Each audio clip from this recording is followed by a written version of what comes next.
Schmello, what's going on, everybody? Master Biker here, and today I got something very serious I want to share with you guys. So I figured I'd get up high, get a beautiful view of the Bay Area, and share these new freaking potential 3 bills that are coming down the pipeline that could completely destroy the e-bike industry for all of us that are looking to have a little bit more fun than on like a just a pedal assist bike. So let me share. All this is in the works still, but if it's already in the works, it means that potentially it's going to be happening. So want to let you guys know, stay tuned. Let's go over all 3 new potential bills right now.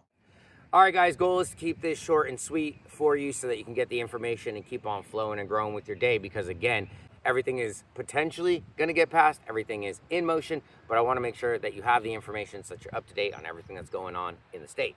Bill number 1 is talking about basically making every single e-bike that is class 2 and class 3, which is a vast majority of them, registered. You got to go register it with the DMV. You got to get a license plate, a state issued license plate. Going to be some sort of a dedicated registration fund, which then means that you can get fines and fees for, driving or operating the bike without a registration.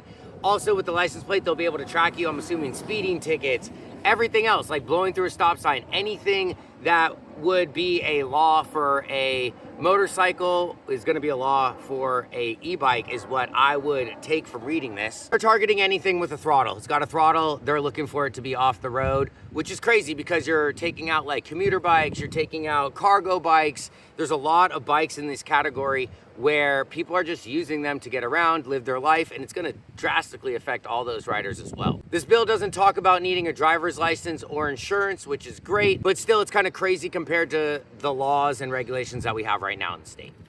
This is just creating more barriers, because who wants to go get an e-bike registered? If you're going to go through all that, sit at the DMV, pay that money for the fines or the fees or whatever to get everything registered, why aren't you just doing that with like a motorcycle or a car? Going to the DMV is not fun. So doing that for an e-bike is just creating a lot more potential barriers, and a lot more people would just say, I'm good, I'll pass.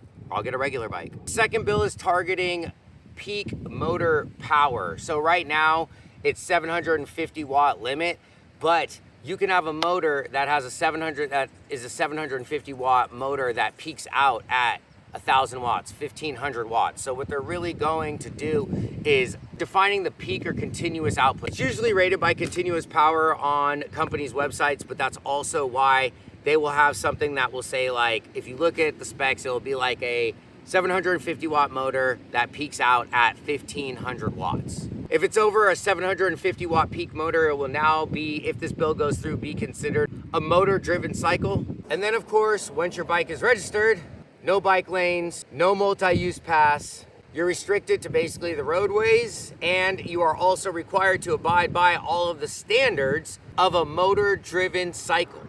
And it makes sense. Like, you don't want a Sur-Ron on a trail where people are walking and, kids are going 50, 60 miles an hour. That's crazy. And I totally understand that. And I am all for restricting that and just, having some changes with that. But the way that they're doing this is really just like restricting everybody. And it seems like the people who are coming up with these rules and regulations honestly have no idea what's going on in the streets and what people need and what people want. The third bill is short but strategically huge for the lawmakers. Basically, they're saying that California will draft comprehensive e-bike legislation, a broader rewrite, which just means that lawmakers are not done yet.